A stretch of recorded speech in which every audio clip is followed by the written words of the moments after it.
Hey, everybody, and welcome to Conversations with Matt DeLockery. So, we're on our second topic now, and as before, I hope this will become a conversation with some back and forth. So, if you have a question or comment, put it in the chat. If you're on desktop or if you're on mobile, click on the chat button just to the right of the like and dislike buttons, and I'll answer or address these when I'm finished, which will be in just a few minutes. So, Christianity is not a sports team. I feel like I need to say this because to me it seems like these days everyone's pretty much cheering for their own side like they're watching a sporting event. Our side is always best, the refs are always unfair, and no matter what happens, we're going to cheer for our side. And in sports, some of that's fine. You should cheer for your own team, whether they win or lose. That's the kind of thing that you're supposed to do, though depending on your team, you may not want to bet on them. The thing is, when we cross over into real life, where things aren't a game, we need to cut that cheering for our side no matter what stuff out. No side is right all the time. Political parties make mistakes all the time. And yes, I mean yours. And religions get things wrong all the time too, because even if your particular religion is the right one, that doesn't mean everyone who says they follow it actually lives it out correctly. And that doesn't mean the people who are trying their best to follow it actually have everything right, because everybody makes mistakes. That's just people. Okay, so enough generic talk. Let me talk about my own religion, Christianity. I believe Christianity is actually true. I think there is good reason to believe that God exists and Jesus rose from the dead. But the way Christians have been behaving in America is just flat out embarrassing. When I meet somebody and they ask me, "So what do you do?" I honestly hesitate a bit. The real answer is I'm in Christian ministry. The problem is I don't want to be associated with what most people think of when they think of Christians. So I say, "Oh, that's a long story." And they seem a bit confused, and sometimes they make fun guesses about what they imagine I might do. But then we move on. After they have gotten to know me for who I am, know me for me, and if they're interested, then I'll tell them what I do. You see, I want them to make up their own minds about who I am before they find out that I'm a Christian, especially one in ministry. Now, a lot of Christians would say that you shouldn't be embarrassed to be a Christian, and that's completely correct. And I'm not the least bit ashamed of Christianity or to be a Christian. However, I am thoroughly embarrassed by a large percentage of the Christians and Christian groups that seem to find their way into the media. Y'all are ridiculous, and other than calling yourselves Christians, you're not doing anything that even remotely resembles Christianity. A big part of the problem is that we're treating Christianity like it's a sports team. We cheer for our side no matter what, and we think the refs are always against us. The fact is that while Christianity is true, sometimes we get things wrong, and that shouldn't be controversial. Our entire religion is based on the fact that humans get things wrong and need help to sort them out. And sometimes we are treated unfairly, but other times people react against us because we are wrong or not treating others fairly. We should have the humility, a good Christian virtue, to think through our actions and ask ourselves whether what we are doing is really right or not. If we do that, the worst thing that could happen is that we'd have to apologize for being wrong, ask forgiveness, another good Christian virtue, and figure out how to move forward in the right way. On the other hand, if we keep cheering for our team no matter what, we'll be blind to our own faults and we'll end up in some pretty bad places. Okay, so what do we do about this? How do we stop just cheering for our own side? Well, I can give you an answer, but it's not going to be fun. So if that's what you're looking for, nice answers that make you feel good, you can just stop watching now. And actually, you can probably just unsubscribe from this channel because I'm pretty much never going to do that. The right thing is almost never the easy thing. Sometimes it can be pleasant, but many times, well, not so much. So, fixing this. All right, pick the one issue that makes you the most upset. The one that keeps you up at night. Maybe it's a political issue, maybe it's a social issue, maybe it's a theological issue, or something else, or some mix of all of them. Do you have it? It shouldn't be hard to think of. It's the one that makes you more upset than anything else. Now that you have the issue, identify the position that makes you really, really angry. And you know exactly which one I mean. Now, here's the unpleasant part. You need to learn why the people who support that position actually support that position. Now, before you get mad at me for suggesting that those people could have any reasons for holding that position, think back to everything I just said about not always cheering for our own side.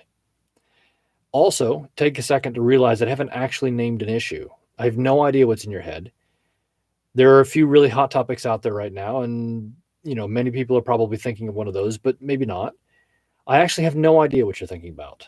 And if you're thinking about one of those hot topics, I have no idea what side you're on. I'm speaking in general terms. So let's get back to what to do about this problem. You need to learn why the people who hold that position that makes you so upset actually hold that position. The thing is, a large number of people don't generally hold a position without some kind of a reason. Now, their position may still be wrong.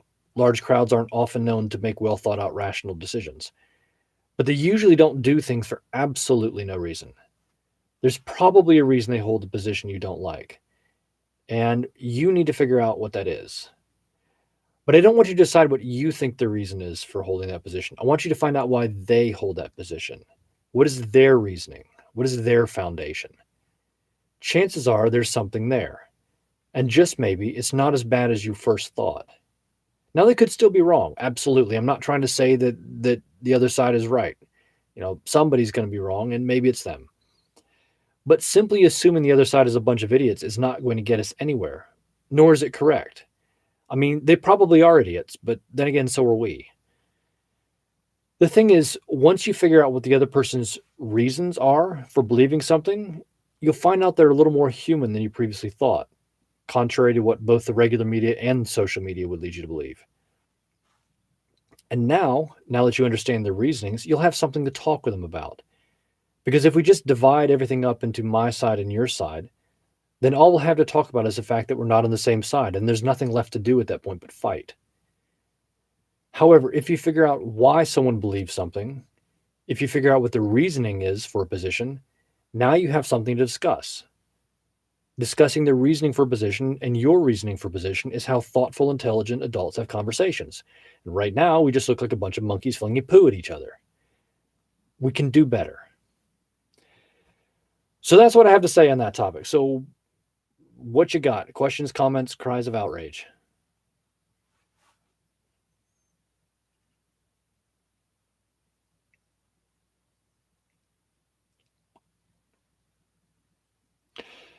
However, comment says, however, the world we live in do not want us to understand each other. Yeah, that's absolutely true. The world and the media, like they're not trying to get us to understand one another. Thoughtful, rational voices tend not to get heard, at least not right now. But I mean, that's why you have to really make the effort to do it even when nobody else is. But doing that is even more necessary when nobody else is doing that, because if nobody else is doing it, then it's just going to be two sides or however many sides screaming at each other. So, yeah, nobody wants you to do that. But a lot of times what needs to be done isn't always what people want to be done. So we have to anyway. Question: what if they don't know why they believe other than the way it always has been? If somebody doesn't understand something beyond just, okay, this is the way it always has been, the first thing you should do is understand that they're not going to change that position like immediately. It's going to take some time. You're dealing with history, tradition. It's something that they were raised with. So this is the way they view the world, and they don't know anything other than that. And if it's the way that they were raised, it may also be something that their parents believe, maybe their grandparents believed, and it might go back for generations. So you've got a lot of things to try to deal with all at once, and there's going to be a whole lot of weight on that one side, and you're not just going to be able to do this snap your fingers and change your point of view.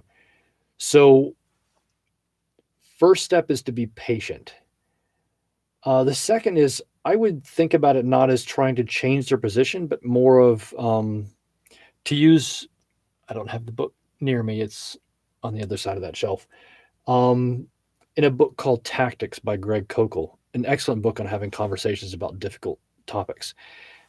He suggests trying to do what he calls putting a stone in someone's shoe.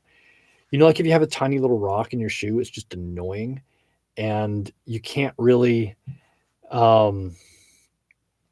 You can't really make it go away until you stop and actually deal with the issue. That's what you want to try to do.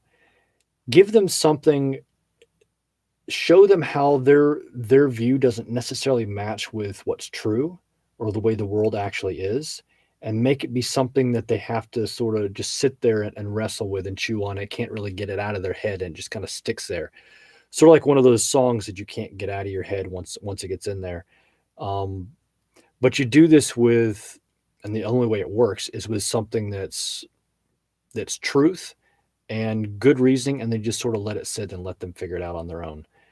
Um, yeah, the follow up for that was, she said, I think it's also a lack of personal experience too.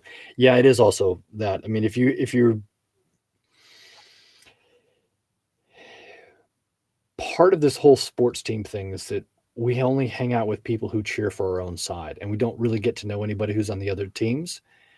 And because of that, um, we sort of come up with all of these ideas in our heads about what these other people are like, and it becomes really easy to demonize them if we've never really met them. So really the thing is you also need to actually go meet somebody who's on the other side, and that it's kind of required for understanding the reasoning on why why they believe what they believe. You actually need to talk to them and ask them questions, but it's not going to be a quick process. Changing their positions, also changing your own. Um, it's going to take some time. So try to have some interactions the best you can with people who think differently. Go places you don't normally go, meet with people you don't normally meet with, and you need to be open yourself. That's a big part of this. Don't go out there like I'm going to go change everybody else's opinion. Go out there asking real questions and ask them for yourself because you want to know, because you want to understand their positions. You want to make sure that you believe the right things because chances are you believe some wrong things unless you're a unique human and you happen to have every belief correct, which I doubt. Um, so focus on yourself, and maybe in the process, you'll inspire them to come along with. So, yeah, I think that about covers most of the questions that we have for today. I'm glad to see we've got some interaction. Hopefully, that will keep going. We'll have other questions and comments and things in future weeks. So thank y'all for joining this week and for tuning in. I hope this was good, and I will talk to you next Sunday at same time. See ya.